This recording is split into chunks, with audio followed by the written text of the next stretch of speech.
honestly, Kirsty once was getting a bowl of cereal, and she weighed it, and I was like, "The fuck you doing?" She's like, "That's what 30 grams of cereal looks like." I was like, "What? No, that's the amount of muesli I'll put on top of my Rice Krispies." Like, the fuck are you on about? So yeah, I hate anything where they're like, weigh your food. Yeah. You should only have this much. And I'm like, you should mind your fucking business. Alright? I'm going to eat what I like. Yeah. And I'm just going to roll down the street. Okay. It's funny, I was at Joe's today because I'm going to record one with him. Joe will be a really good one to interview because well, obviously, when he gets into stuff, he super gets into it. So he'll have loads of knowledge and stuff. Like, I have trouble remembering yesterday, never mind films I watched, even last month. So detail is not my it's not my strong point. But yeah, Joe, he'll again, professional sound engineer people. I swear, I was thinking about bringing my girlfriend along to this as well because she is my human form of memory bank for me. She remembers everything that we watch. She's like my Letterboxd. Nice. Like, I just have to ask her. Did we watch that? Who was in that? Yeah, we did. You gave it 3 stars. Oh yes. Yeah. Yeah. No fair. I had someone ask me. It was a boss. He said, how do you retain all that information for film? And I was like, you've asked me questions about maths. You know that there is nothing else. There's film, and then it's fucked. I can't do nothing.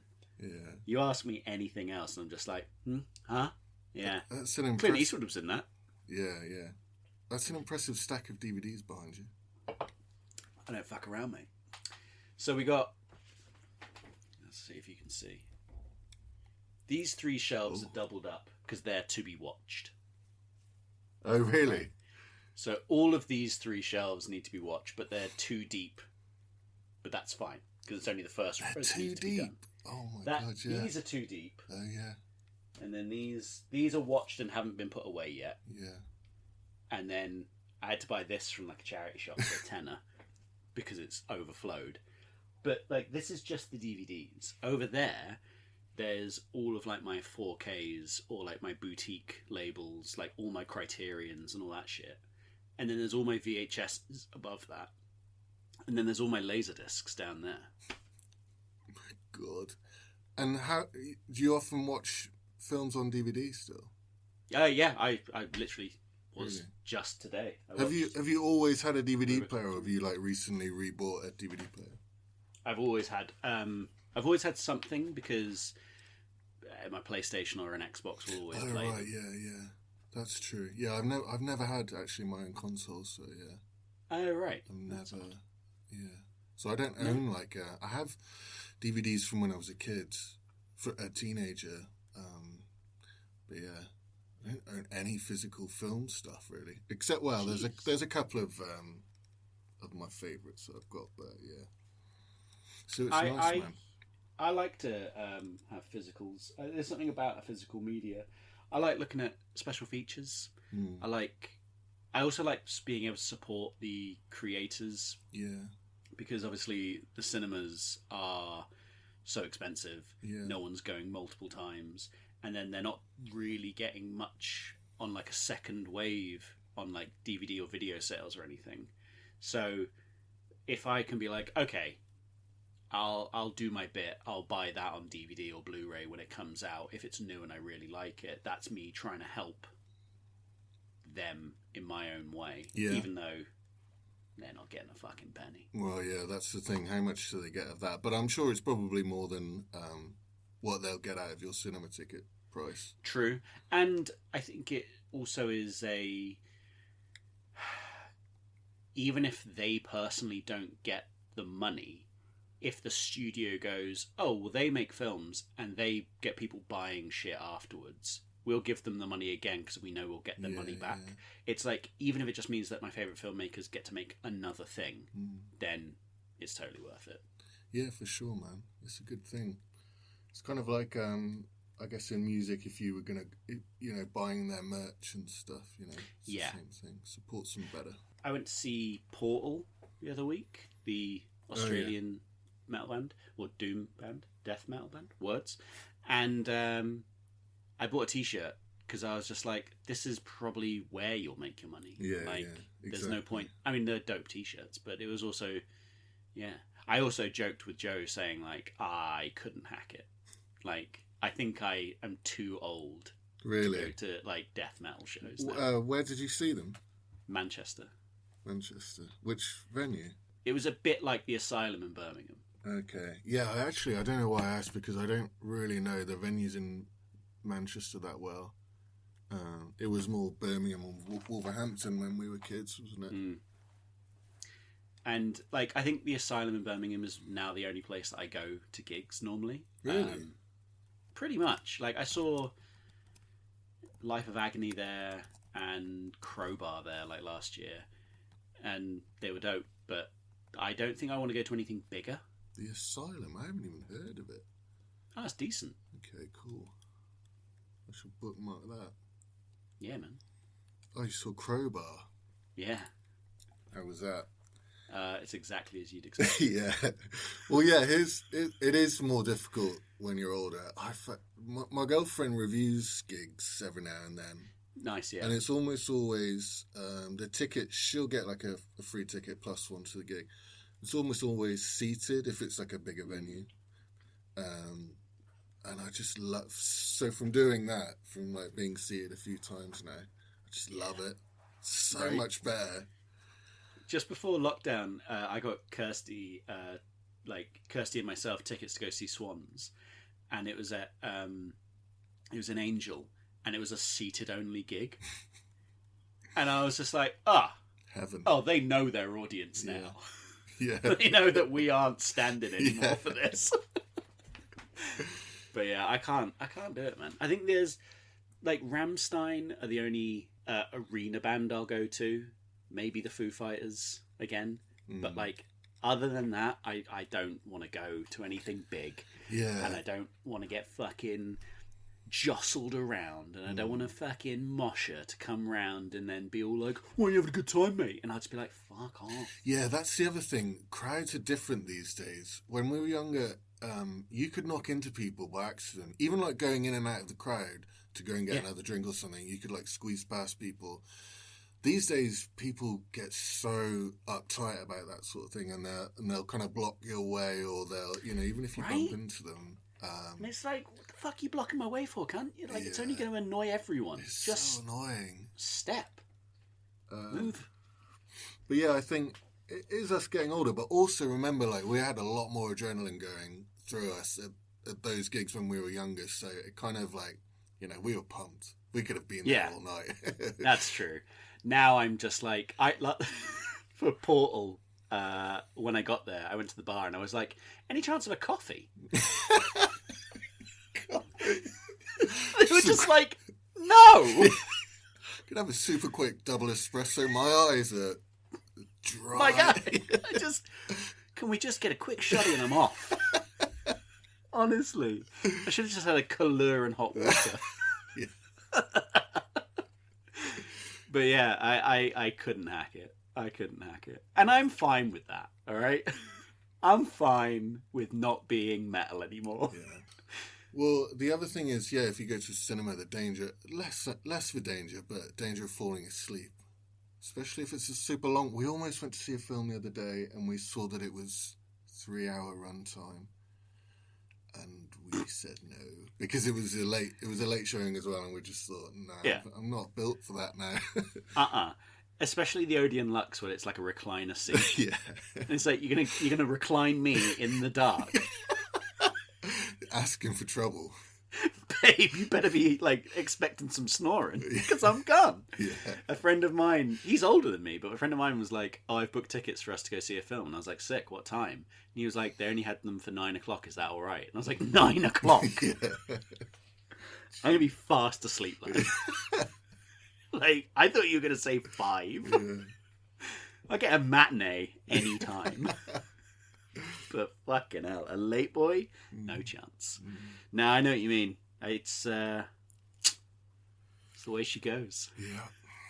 Still do it though. Still gonna do it. Still gotta pretend I'm metal. Yeah. Welcome to Your Life in Film. I'm your host, Ted Bennett. Joining me today is Jason Pinchers. Jason is a sound editor and designer. He has worked on a number of interesting projects like The Cycle of Love, Drive to Survive, The Lost Children, Tour de France Unchained, and of course, my film, Real Terror. I met Jason when we were 16 at college. Our focus was Megadeth and smoking weed, and now it's just being too old for Mel. How's it going? I love that. Hey, Ted. Hey. So, yeah, like, we had a great time at art college, Scat Diddley at Shrewsbury College. Considering it was a multimedia course, we didn't really do much film on that course, did we? Yeah, none at all. The closest we got to it, I remember making a music video. Oh, to a Megadeth song. Yeah. Yeah. Obviously. Obviously. I remember there was a great part of it where, like, Joe Worrell, I'm saying that for the audience, not for you, Jay. And he was, like, riding his bike, and, like, it was, like, a perfectly timed bit of music, and, like, you were really jazzed. You're like, look at this, man, look at this bit. I remember you being super psyched about that. Oh, I bet it looks awful. I haven't watched it in years. I bet it's awful. I wonder if it's the same bike that Joe recently fucking destroyed his face on. Oh, yeah. It could be. Oh, my God. You never know. That was funny. It's not funny. It's awful what happened to him. But Sure. God, after all the stupid shit we did as kids, only now does he break his face.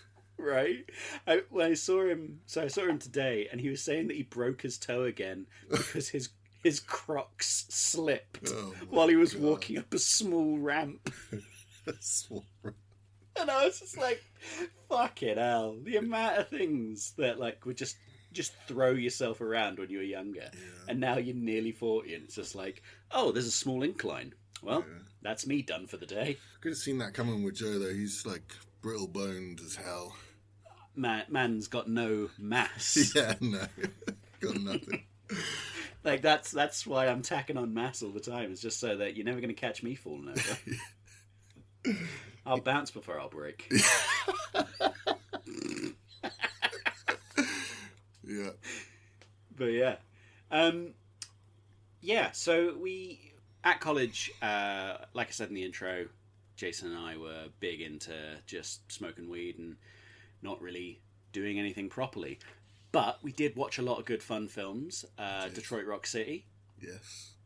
That ain't no boy. It's a hunk of fucking chase. That's a hunk of fucking chase. Yeah, so we watched a lot of stoner flicks, as we should have. Well, and it was we couldn't really take that course seriously because I don't think any of the tutors took it seriously. It was one of them awful course. I think back to it and think, God damn, thank God we don't pay for college because honestly, that would have been a waste. Yeah. And like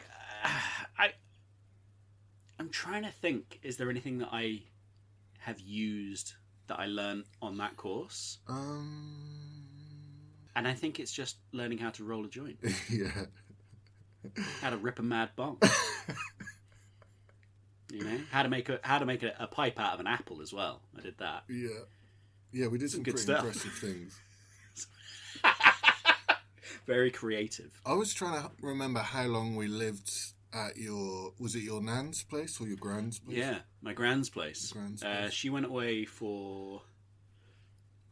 She normally would go away for like 2 to 3 months. So I can't imagine we were there for that long. But it felt like a long time. Yeah, yeah. And we would just get crates of Grolsch. Yeah. Big Grolsch fans.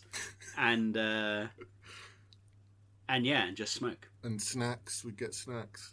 Plenty of snacks. And, we would get the big bag of crisps with all the little bags in, and then empty all of them into the big bag. Yeah. So it was like it was a big bag, and we were really small. Yeah. And we'd just watch films, and it was mostly down to you because you already were like massively into films, and you introduced me to like things like Clerks and all that good stuff. And that's what we did for I swear I was there for at least a month, where I was like literally staying there, and I remember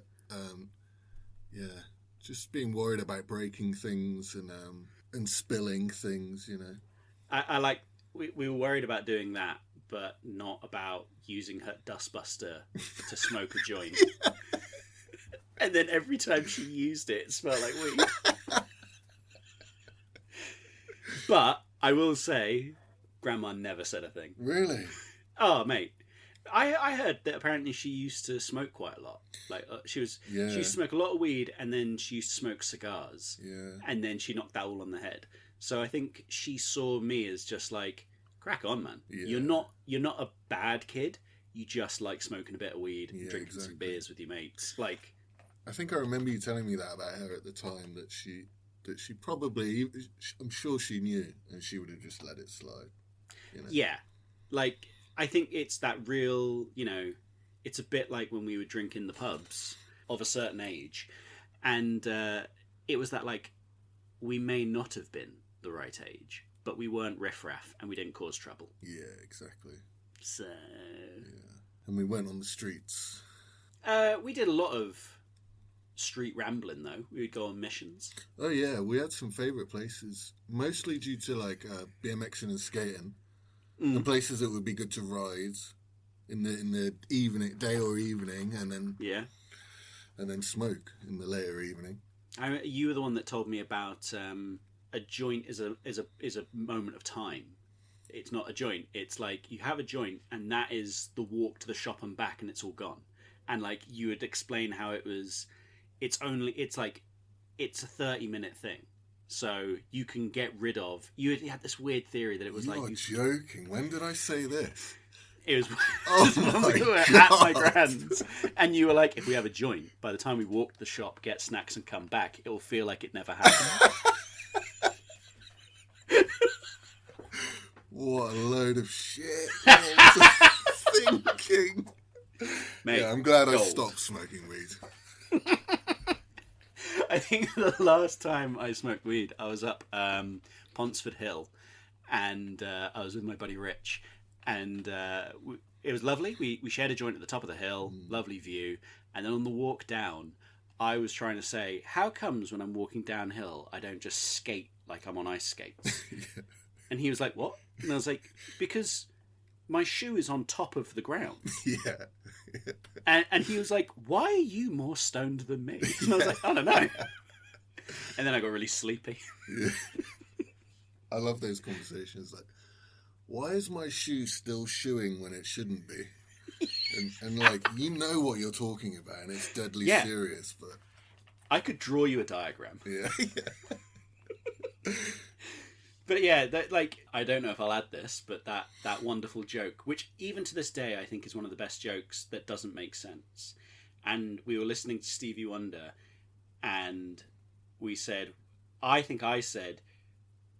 how is he so good? And you said, he can't see where he's going wrong.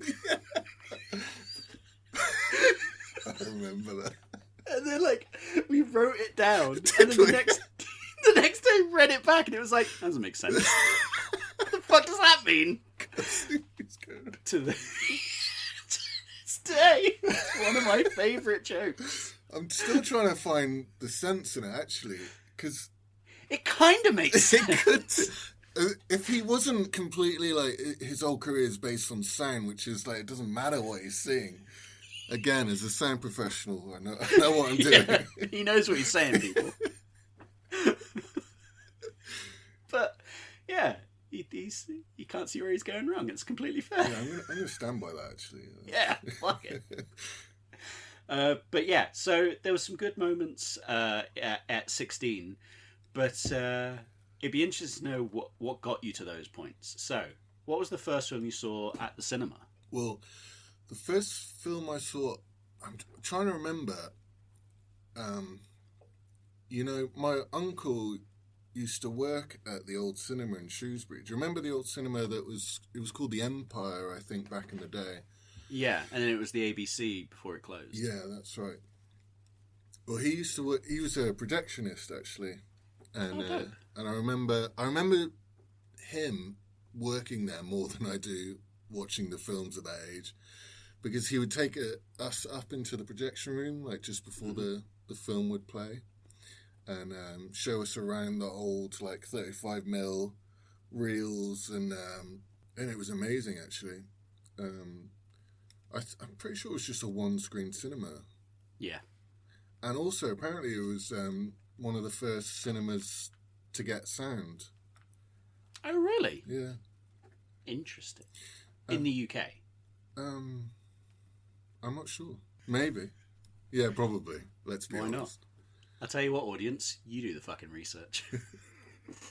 It could have just been the first cinema in Shrewsbury to get sound, actually, thinking about it. It was the first cinema that was called Sound because it was so good. Maybe. But I missed that cinema. Yeah, I know. It was really good. Well, it's a Pizza Express now, so... True. I mean, it's still serving disc-shaped things. Reels of film or pizza? How do you want it? I love that. Yeah, I'm pretty sure the first film I saw that I can remember, Pocahontas, I'm pretty sure. But I'm pretty sure they also used to do reruns of like old Disney films that were. I remember seeing like Bambi and Snow White and things like that when I was a kid there. Yeah, it must have been Pocahontas was the first film. Okay, interesting. I remember that one coming out, feeling like, oh, that one's not for me. Really? And like, I don't know when it came out. I was young, but like, even as a kid, I was like, that one's not for me. Well, that was when I guess films were still quite gendered back then, and like it was. I think we all knew that was kind of more of a girls' film. Yeah. So yeah, that was funny. Small Soldiers for the boys. Yeah. Pocahontas for the girls. Yeah. So yeah, maybe it was just that. But I remember it. I remember the music more than anything out of those films. I think that was the best part about those films was the music. They always have a solid score. Yeah. And I guess that is an interesting take that, you know, considering you were so devoted to music for so long and then you became, you know, a sound designer, audio plays the bigger part for you. Yeah, it has been for most films that I love. You know, it's not necessarily to do with the sound. You know, I'm not going to lie and say I've been into sound design from 12 years old or anything. But yeah, at least it's been music, definitely, for films. I love how whenever you see a song that you know or something, it's always like 10 times better hearing it in a film to action. There's some sort of phenomena going on there which just makes it so much better, and I love it. Like, I regularly just put on like music videos on YouTube, like the old MTV days. Oh yeah. Because there's something about watching a music video from that time period where they were showing you a little story. It wasn't just them singing in a corridor and that's it. It was like, you know, Korn. It was the animation. Yeah. You know, and you'd be like, what the fuck's going on here? It was so good, those videos. Wait and Bleed was a fucking banger of a video. I can remember that one. Oh, it was like a knackered old house and everything was all mouldy. Oh, shit. yeah. Dope. So good. And, you know, like Faith No More ones, like Epic. Like, that was fucking sick. And then knowing that song and then watching Bill and Ted 2 and being like, oh, fuck, I know this guy. Yeah. Like, they're always fun things. I do love it, though, when, like, one of my favourite scenes in film ever is in Boogie Nights when they're over at Alfred Molina's and Sister Christian's playing and, like, the little, like, Indian boy's letting off firecrackers, like, in his pants. And you're like, what the fuck is going on? And the song's just building and building and building. And it's just like, this is fucking excellent. Like, being able to use a song to sort of increase the dramatic elements of your film, it's great. And I think it's even harder to do with something that's already commercially released. To then, you're going to have to edit at least a little bit around that and kind of morph what you've shot to that. You're going to do it for a specific reason, aren't you? And I always wonder that as well, because some Yeah. filmmakers, they in their head, they're like, this is the shot and this is the song, and then they'll play the song on set while everyone's acting it out, so they can kind of get their beats Oh, right. yeah. But they haven't yet Yeah, cleared that they've got that song, so they're just hoping that they get clearance for that song, and then sometimes they don't, Yeah. and then you have to find the closest thing, and it's like, that's Yeah. fucking shit. It's tricky. We have that, not a lot, but sometimes that happens in TV where they'll have commercial music and they just hoping that they get it cleared, and they don't, or it's too expensive or Yeah. something like that. And they have to replace it. More often than not, they'll replace it with a library track that just sounds kind of Yes. similar. I've heard a lot of like not Beatles songs recently. And so Yeah. it's like, oh yeah, love me do. God, that was good. Side hustle. Get me on the books, man. Get me on the books. I'll do them all. Yeah. Help? I need somebody. Not just anybody. I need someone. What film is this? Like, what is this going to? Yeah, I loved all those films back in the day, and even the earlier stuff, the Disney films. I remember actually I had a double cassette that I used to listen to in the car when we go driving, and it was just Disney bangers. Oh, nice. From like Jungle Book. Couple of laps around town listening to Hakuna Matata. Except- Well, I'm at the old D's. I'm going to get myself a milkshake. Yeah. Yeah, I loved it. Sick.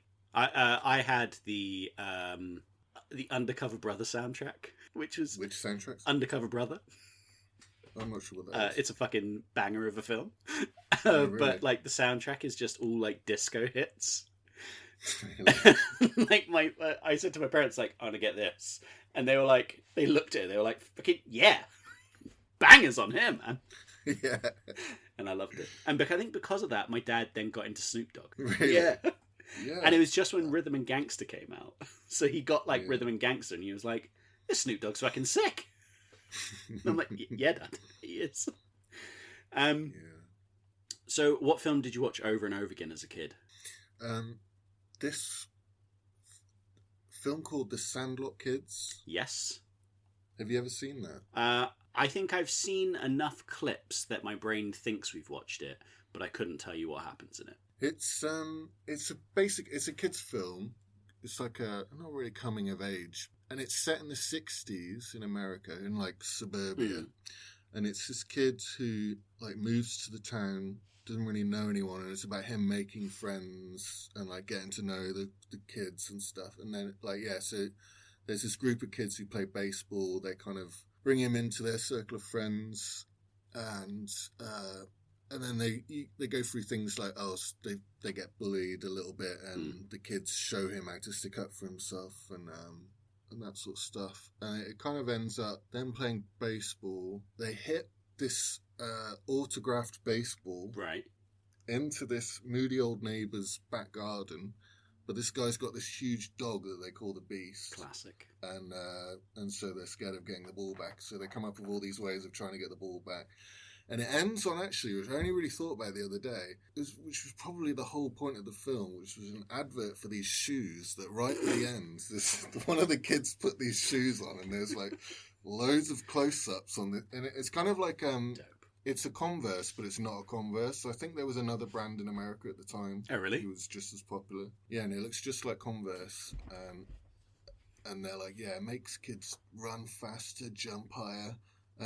He puts his shoes on, just runs in and gets the ball, and then that's the end of the film. Jumping over the chain link. Yeah, exactly. I was rewatching iRobot the other day, and I forgot how bad the product placement for Converse in that were. There's like 2 or 3 times where Will Smith's like, American All-Stars, 2004's, all leather. And like there's a bit where he just shows it to the camera. It's shameless, isn't it? He's like, look These at them. days. Yeah, these are Wu-Tang Clan Crocs. Oh, they're pretty cool. Because I want to bring the ruckus, but I also want to be comfortable.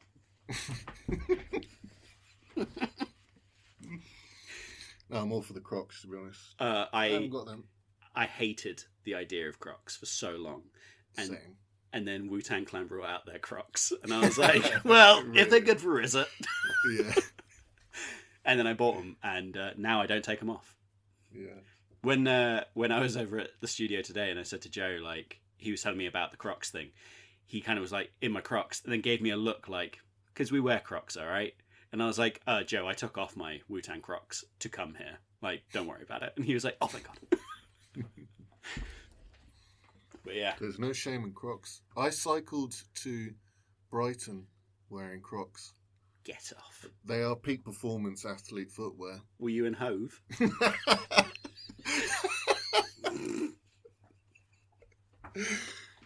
Yes.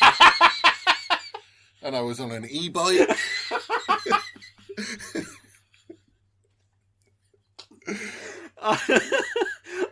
I don't even like the idea of driving in these. I don't know how you bicycled in them. Yeah, driving would be mad because they slip off easy. And if you get that stuck, if that just jams that accelerator home and you've just got like a folded rubber spring, there ain't no stopping that Croc-driven car.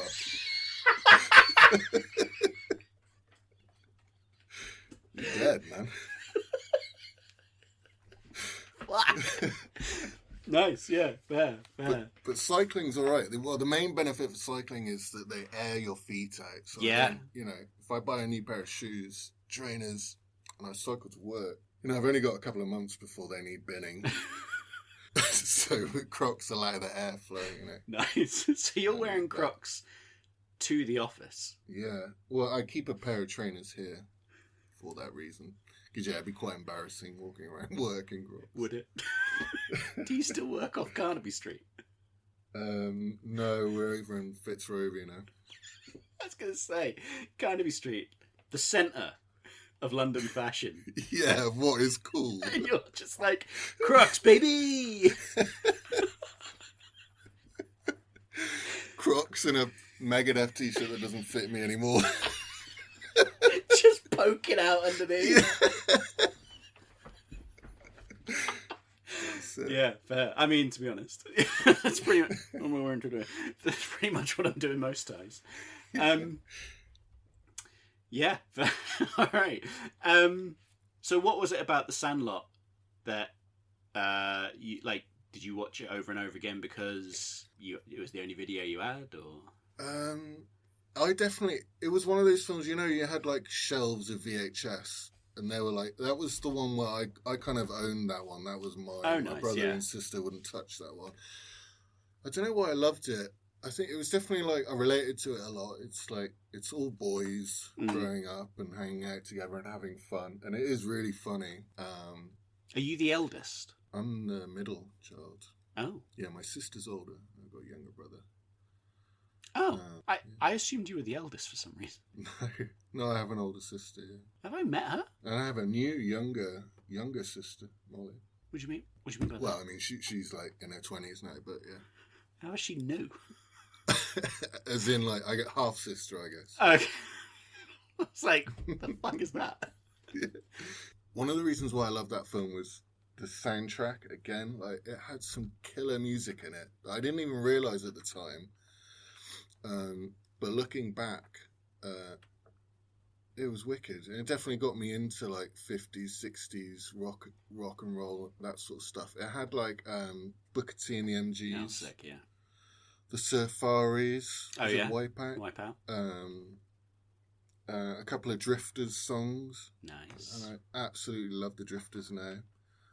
Yeah, and just some wicked songs. Yeah, another film with great, like an amazing soundtrack that just stuck with me. Tequila, that was it, by the Champs. Nice. Tequila. I feel like when we were kids, that song was fucking everywhere. Yeah. And now no one talks about that song. They were such fun songs. Yeah. They were like proper, I don't know, party songs, disco songs.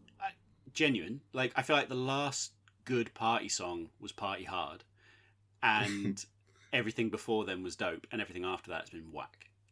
Party Hard is the best party song. I mean, when it's time to party. Has to be. It is We will fucking. party hard. I listened to that the other day. Did you? Yeah.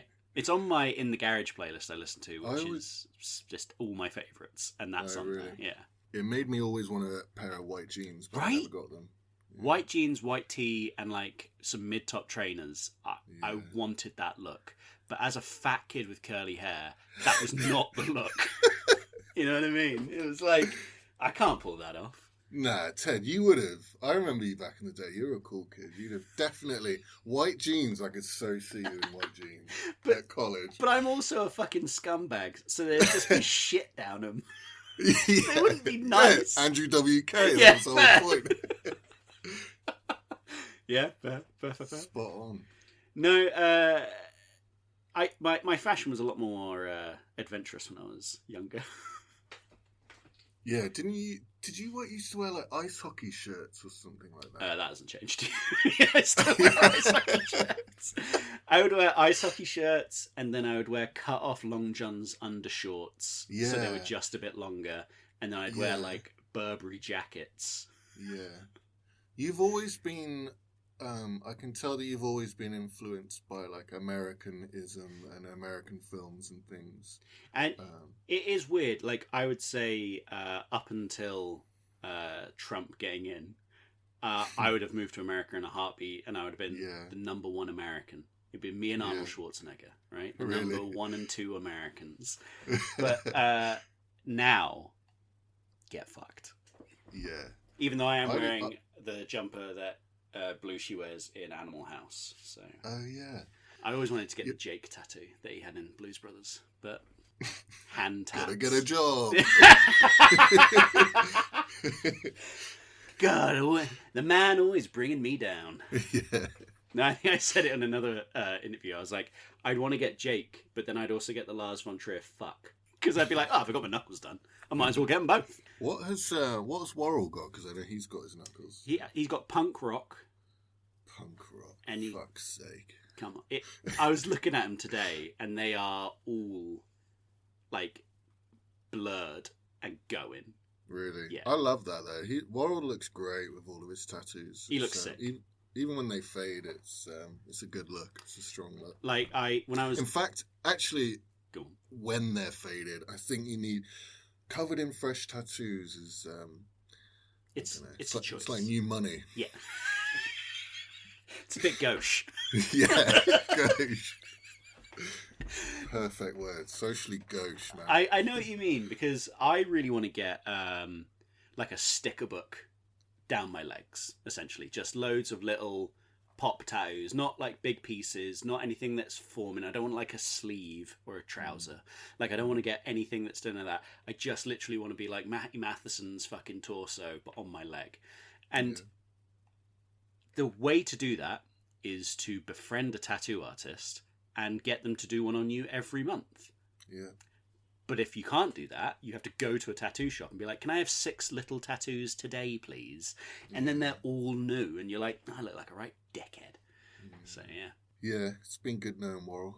I'm much more... Like, if you make me... I know this is the wrong way to think about tattoos, but if you make me think about them, I will never pick one.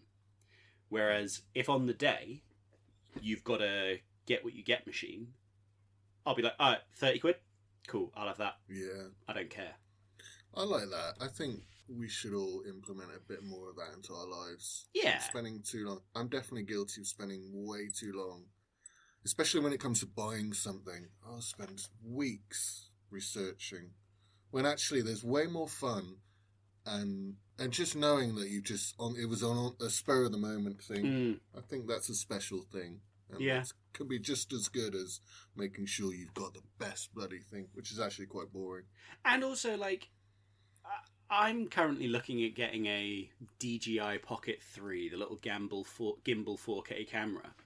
Yeah. It's currently 50 or 60 quid off on Amazon.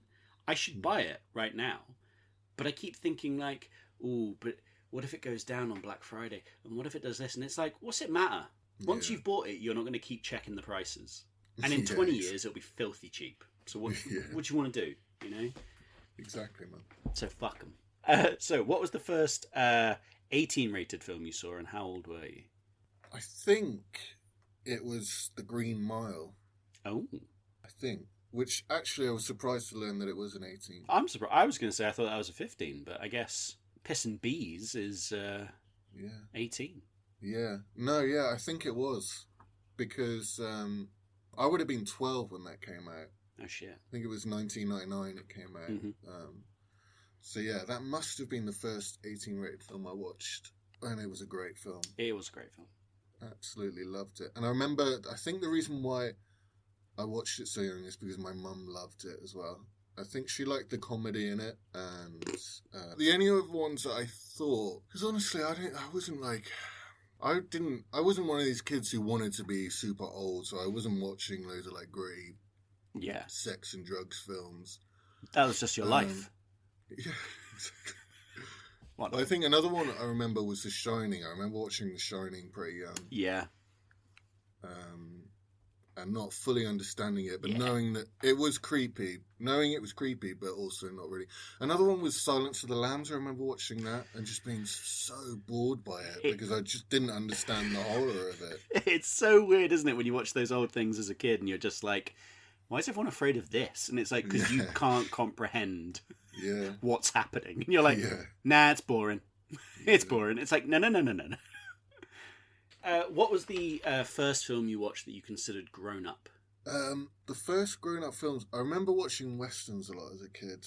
They were definitely the first grown up films I watched. It's about the only thing that my parents, well, it was my dad, was into in terms of films. He would just love westerns. Well, I guess there's a similar element because he was a biker, being like that. Well, he wasn't a biker then. He was, really? Yeah, no, that happened later. That was post midlife crisis. Jesus. Are you past the point where he joined though? What, me being born? No, so I figured out the other day that I am the age now that my dad was when he had me. Oh. And I was like, oh fuck! Like if I was my dad's age, I'd have had a kid and having my second one by now. This is fucking dumb. I'm over here collecting fucking the sword from Zelda. Like I obviously shouldn't be doing that stuff. And if it was like if your dad became a biker and sort of like we'll use the midlife crisis, but it was his life.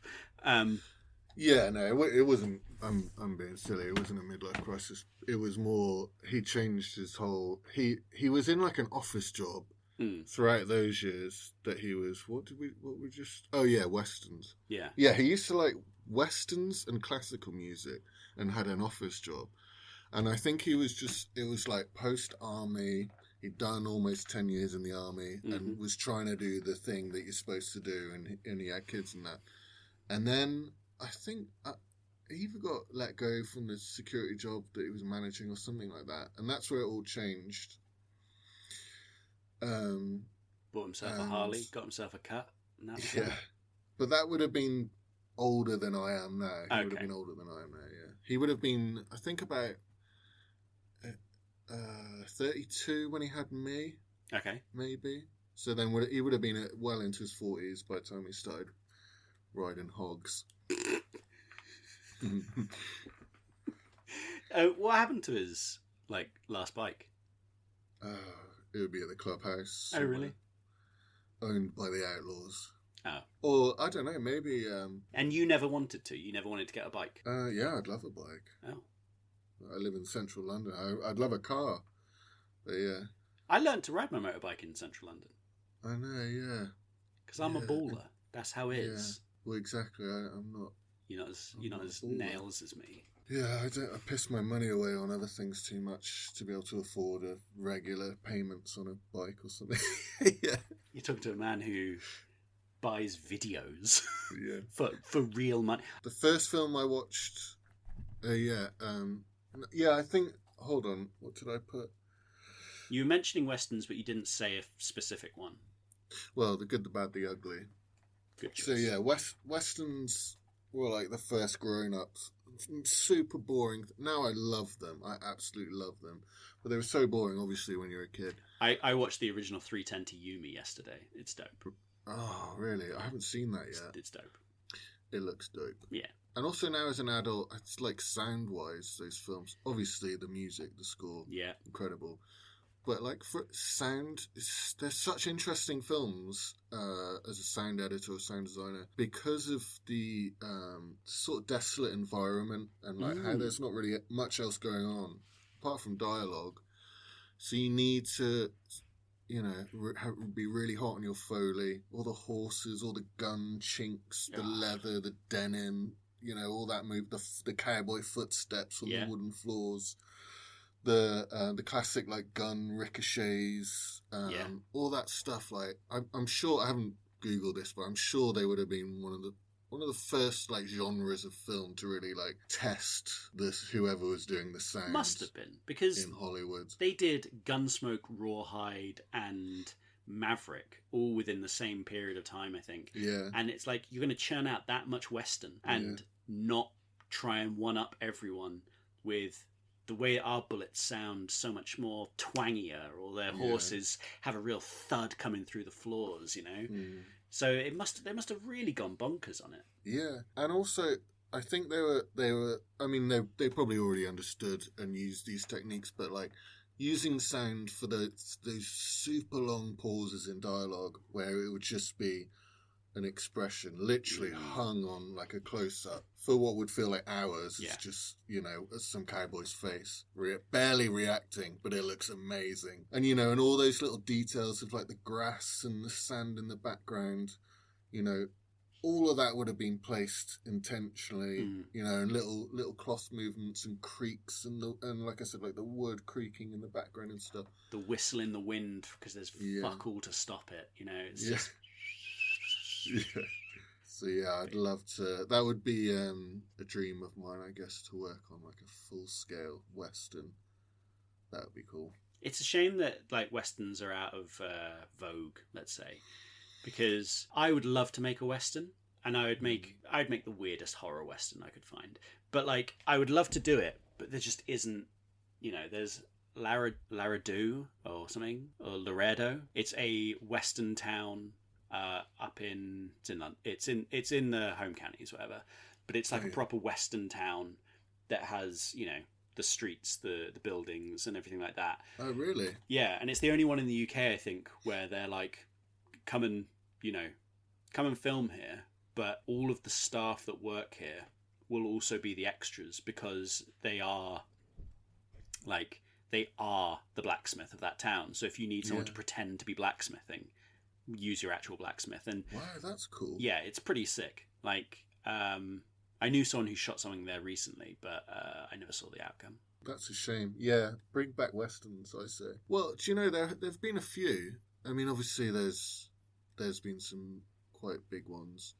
Australia, I think, do some really good modern day Westerns. Yeah, Australia is really, like, I recently got back into Australian cinema, and their independent cinema is so interesting in what it's doing because it's still very much like a run and gun, but with the focus on the story. And it's like, oh, good, yeah. We're not just like running and gunning and like, oh, let's try and make a John Wick, but it's this. It's like, no, don't do that. Like, oh, let's try and make a Fast and Furious. Don't do that. They're like, we're going to tell this really nice, like, simple story just really well. And like, even it comes from the old stuff, like Wake and Fright. Have you seen Wake and Fright? No. Oh, that's fucking sick. It's like an English teacher who misses his bus home because he was doing a bit of gambling, and then he's staying in this town, and like he thinks he's been there for fucking ages, and his life is just in the shits, and he's been there for like a weekend. And like Donald, where's it set, in England? No, it's set in like outback Australia. Oh, okay, yeah. And Donald Pleasance plays this like absolutely tanked, like shooting kangaroos, like mental, drinking moonshine, and like he's the only person that offers to help him. It's dope. That sounds perfect. Get on it. But yeah, so Westerns are something that I've recently rediscovered. I wasn't a Western kid, but Good, the Bad, the Ugly is fucking excellent. Soundtrack obviously is beautiful. Yeah. A lot of old Clint films that I never bothered with, they're fucking great. Yeah, he's amazing. Even his directorial stuff that he's done in his older age, I just love him. He's great. I really hope nothing comes out about him that might cancel him. Genuine. Like, he's got 95 years in the game. Yeah. I feel like he should be all right, but who knows? So, what film holds a special place in your heart? Well, I have to say, Detroit Rock City. Because of this guy. Yeah, because of you. For Like, real? what a film. No, honestly, yeah. Yeah, of course. Because it just reminds me so much of that time. And it was hilarious. And I think I couldn't think of a better film. For us to have watched around that time. No. Like, It had everything. it did. It has everything you want in it. It's got good music. It's got realistic teenagers. Yeah, exactly. Like, Realistic teenagers, that's important. that is important. They weren't quite our age. They were a bit younger than us, were they? The characters, I think, must have been a bit younger, but Edward Furlong Yeah. was probably in Yeah, his yeah. 20s at this point.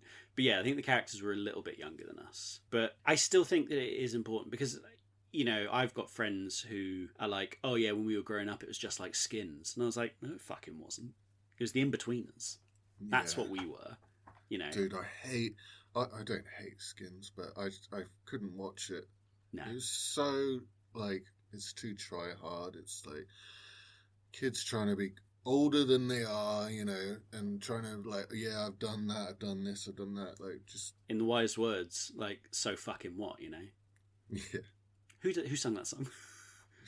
Well, I can't remember who is it. It's a Metallica covered. I Yeah. can't remember who. Was it the Anti-Nowhere League? Yes, it was. Yes. Well Yeah, done. because I bought the 6-inch vinyl of that. Hey! And I thought it'd be really cool. It is cool. I like they've got a B-side variant of it, which I way prefer. Really. Talking about B-side variants, well, Bellend. We're still talking about Metallica, so it's not that cool. That's fair. So fucking what? Yeah, and there's some pretty dodgy lyrics in that song There's as well. a So- lot. Like, It's a so- lot. Driving around town listening to that, I'm like, yeah, well, hold on. Yeah, Hold on. hold up. I've had it. Where have you had its cock? Chill out. Yeah, they don't play that anymore. They fucking don't. And it's a shame. Do you remember Ron Jeremy was in that film as well? Well, that As was the funny. MC. Yeah, in the that's strip it. club. Who else was in it? Shannon liked the Tweed. girl, Oh, that- the girl is... and she's been in loads of other good films. Yeah. Oh, God. Natasha Lyonne. Is it? Well, Natasha I'm not Lyonne sure. plays the one that they save. She's the one that's like, you're was it? You might... you might look like you say rock and roll, but your pizza says pepperoni, baby, Yeah, or something. that's it. Yeah, Like, that's Natasha Lyonne. That was She's great. great. And then there's Yeah. Beth. Oh yeah. She's alright. And then, Edward Furlong gets with Shannon Tweed, which is Gene Simmons' wife. Is it really? Yeah. I didn't know that. Yeah, great film and great way to, like I was saying before, great way to enjoy Kiss's music because you're not just listening to it, you're also watching Yes. what what it's supposed to go with, all that Yeah. sort of. And, you get all the Knights and Satan service, you get all the mums kicking off about Kiss, and, Yeah. like, now when you look back at it, you're like, behave. That is the, Yeah. the silliest argument for Yeah. not liking Kiss. That was like a full-on thing in America Yeah. at that time. Satanic like, Panic. Mothers against just anything. Anything that your kid likes, we hate. Yeah, crazy. But people still find things to... Not sure what I was going to say. Rebel against? No. No. Old people still find... No, delete all that. Boomers? Yeah, boomers still piss and moan about fuck all. Well, I've had a couple of boomer moments recently. oh yeah, go on. I was at bringing up Pizza Express. I was at Pizza Express and I was trying to get my free dough ball or whatever Nice. on the app because it's on the app now. Yeah. And I couldn't get it. I was like not sure, and the waitress was she had to help me basically, and it was just one extra button that I hadn't pressed, and I felt like handing her. Someone like probably 15 years younger than me, my phone, her pressing one button on my screen and handing it back to me was like this. That was my first official boomer moment, I think. God, that is bad. That is bad. I don't think I've had one as bad as that. I've had some moments. Asking for pretty a coffee at a metal gig is pretty boomery, but Yeah. I haven't. Can you fix my phone? Back when I was young, it was all Blackberries. Yeah. Nice. Is Hannah much younger than you? I assume she's younger. No, she's... Why? Because she doesn't strike me as a woman that would be a boomer yet. I had one moment in Pizza Express. Call me Prince Andrew. Fucking hell. I would have been sweating, but I couldn't.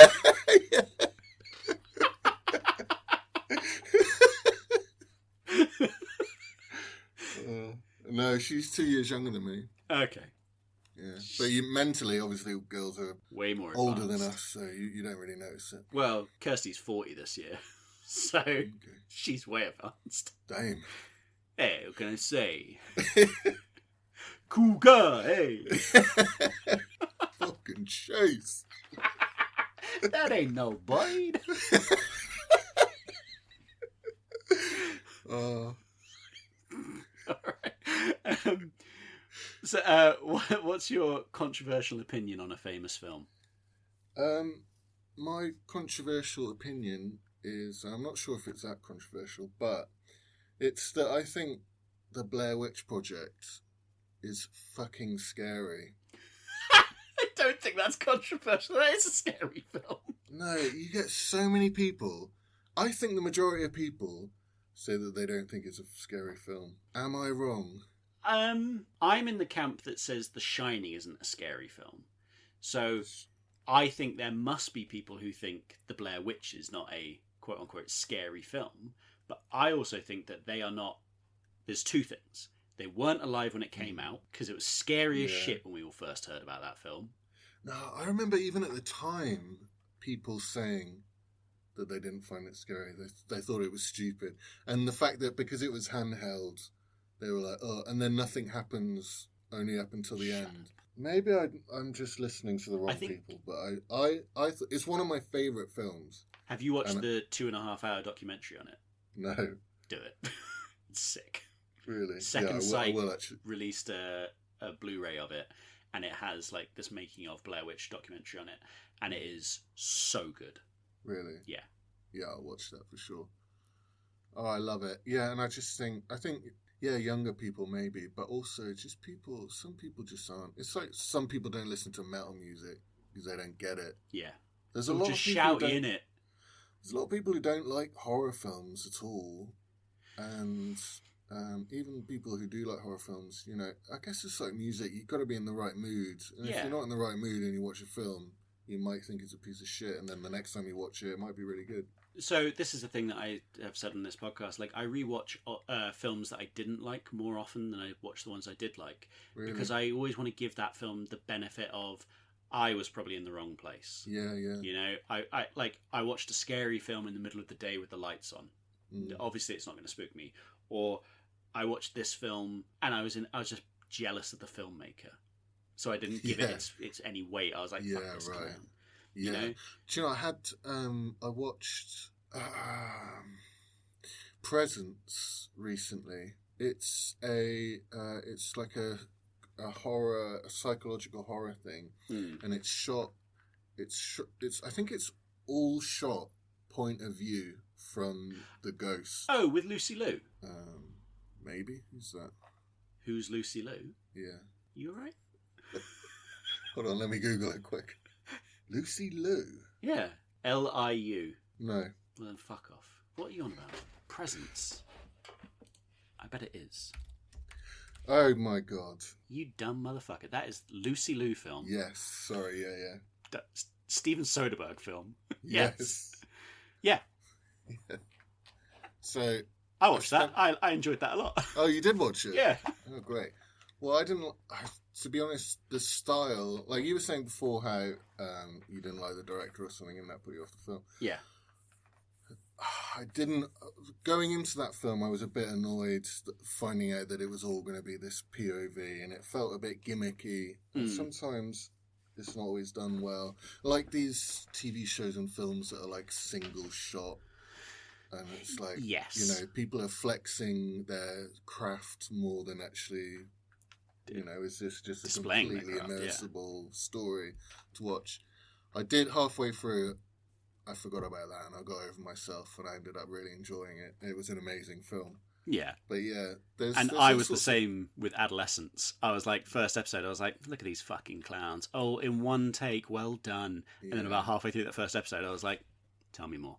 Yeah. Thing is with those gimmicks, they're not really gimmicks. Obviously, they are. It's amazing that they can pull that off. But it's like wearing 3D glasses at the cinema. Like you're gonna forget you're wearing them after a while anyway. Sure, but there are other parts of that.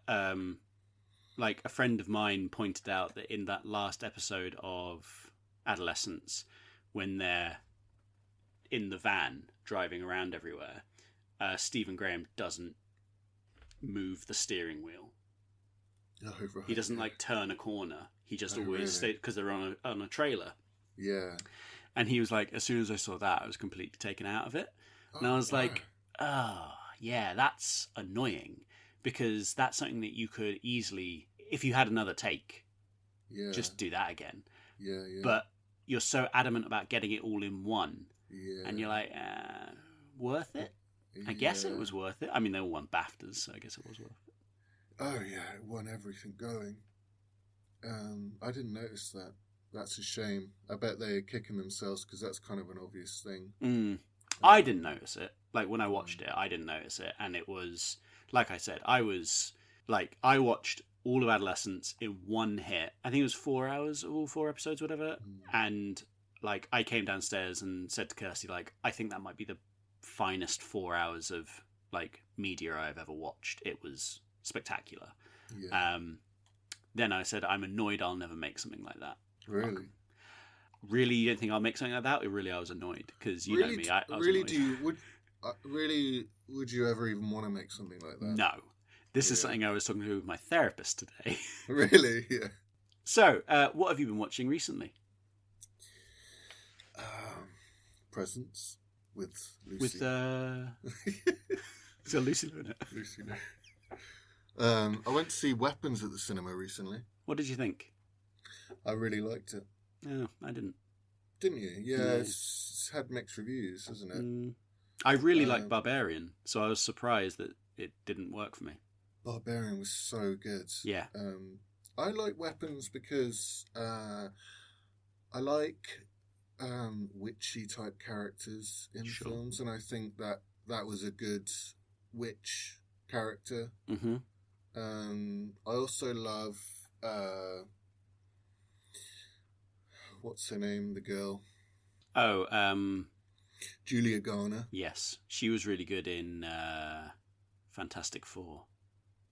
I didn't watch that. She was the Silver Surfer in that. She was good. Oh, really? Yeah. Oh, well. No, she's awesome. She's such a good actor. Also, did you know the woman who plays the old lady, Amy Yeah. Madigan? You know, have you seen her before? Yes, she was the good sister in Gone Baby Gone. Oh, really? Yeah. I didn't see that. She was also in Uncle Buck. Fuck! Yeah. Oh my god, I've never realised that that's Buck's girlfriend. Yeah. Ah. And Hannah didn't know. I don't think Hannah's seen it when I said it. I thought straight away. I was like, I know her. Where it's from. And it was Uncle Buck, and I was like, oh god, this is. Now I'm enjoying this film. That's fucking crazy. Yeah. Buck left her, Mm. and she lost her mind. Yeah. The one problem to ruin this film for you and all the listeners, and I'm happy, get in the comments if I'm wrong. The Ritual uses hair. She is wearing a wig. How does it work on her? Oh yeah. Yeah, that's right. Fuck your film. Mm. And also, Yeah. No, you can. There were some duff things about this film that I chose to ignore. And what you Fair can enough. probably. What else? What was the spinning gun above the house? yep, Like, exactly. What was the that spinning- about? That don't know. That had no Had explanation. nothing. Another one is at the beginning of the film. They say these kids will go missing and never get seen again. Seen at the end of the film, Oh, and then yeah. then some people argue and say, "Oh, but they weren't the same." They did say that some of them started speaking again. So, what are you on about? Yeah. And I, my biggest complaint is that the film is not the trailer. Like, the trailer pitched this fucking weird horror film that I was way into. Yeah. And then I watched the film and I was like, this isn't this isn't it. That's true, actually. Yeah. But then so often people say, "Don't give away the film in the trailer." 100%. But do that, but don't pitch a better film. Right? Did you watch One Battle After Another? No. It's good. Was that the 3-hour film? It was, yeah. Yeah. When you said it, I was like, it'll be one battle. Yeah. It was sick. Totally. Really, yeah. No, we will go and watch it. But yeah, it was just like I said, it was a late showing.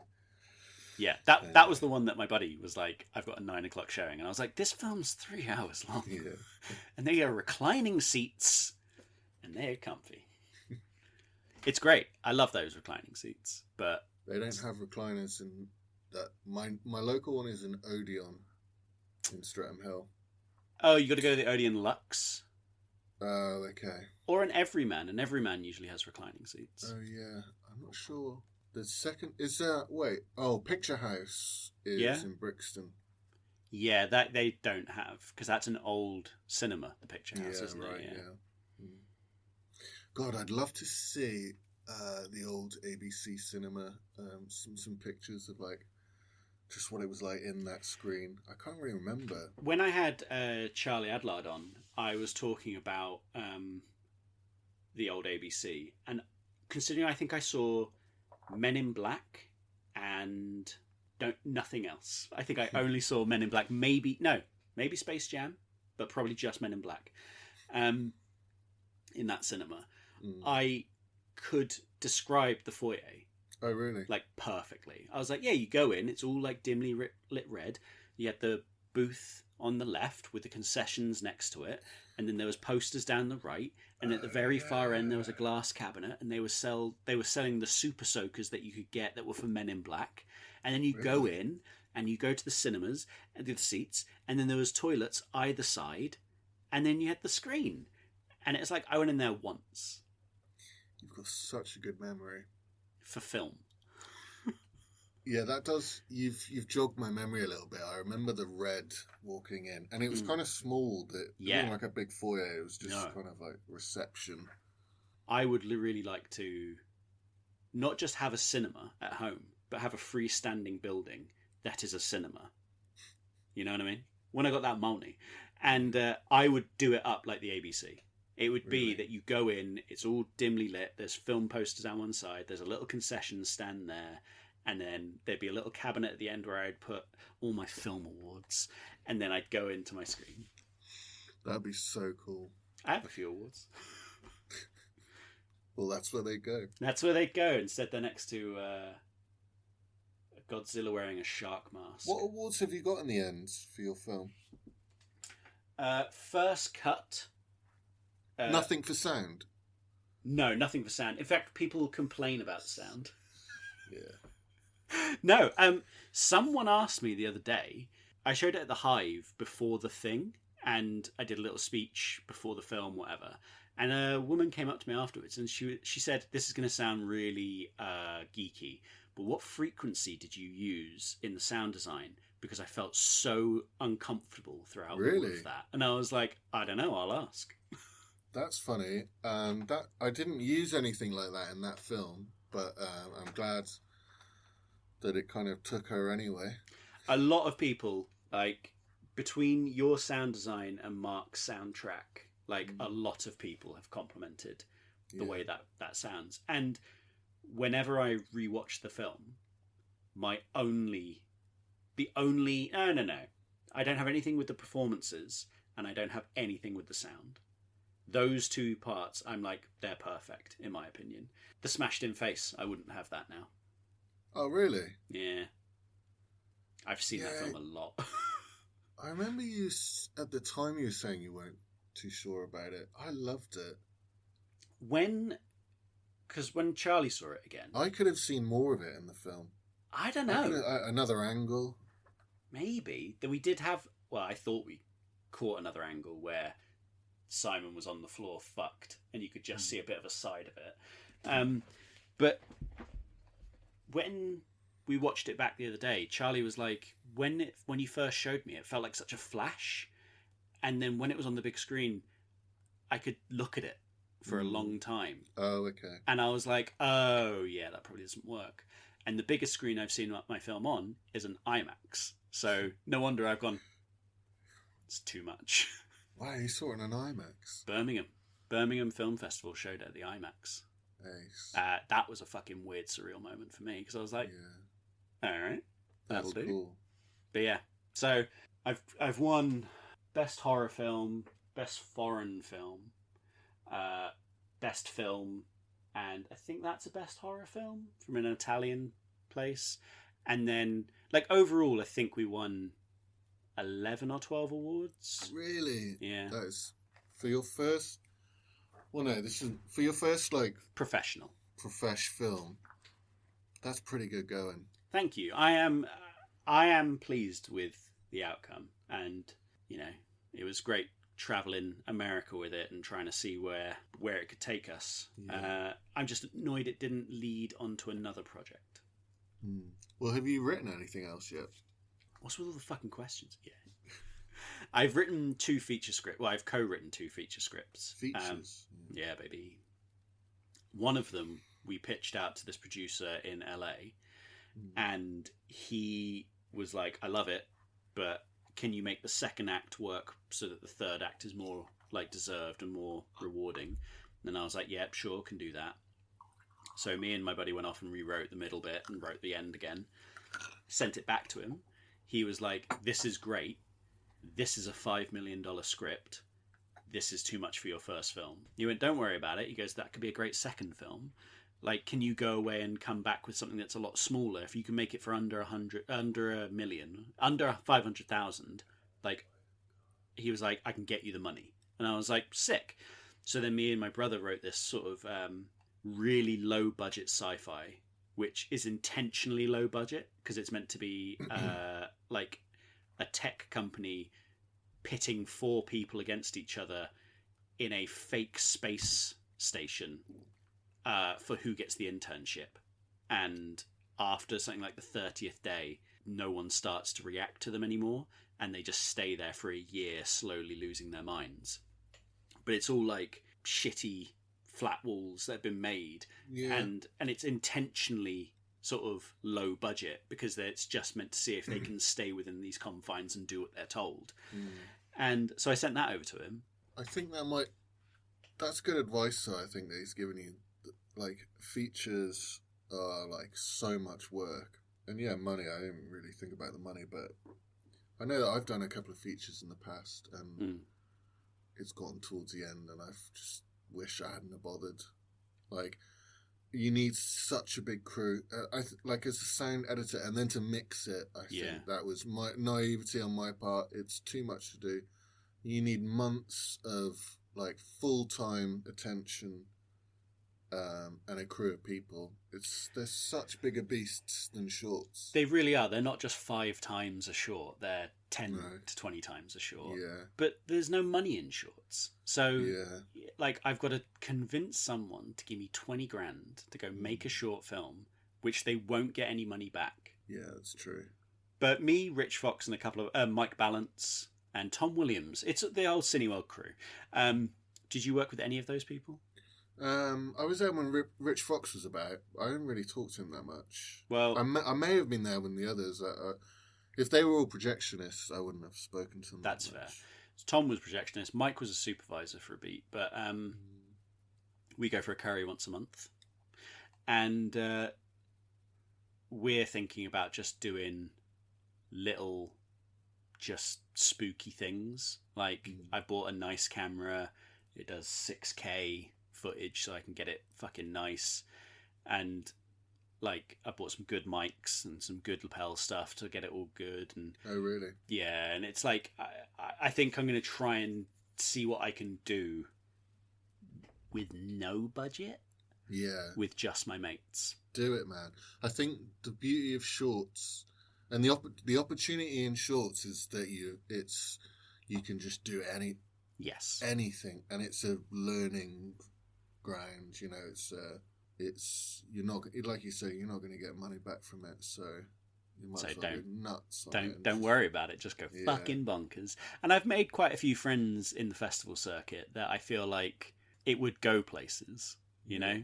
Like, there's enough people I know in, like, American festivals that would be like, oh, we'll show it. And it's like, sick, that'll do.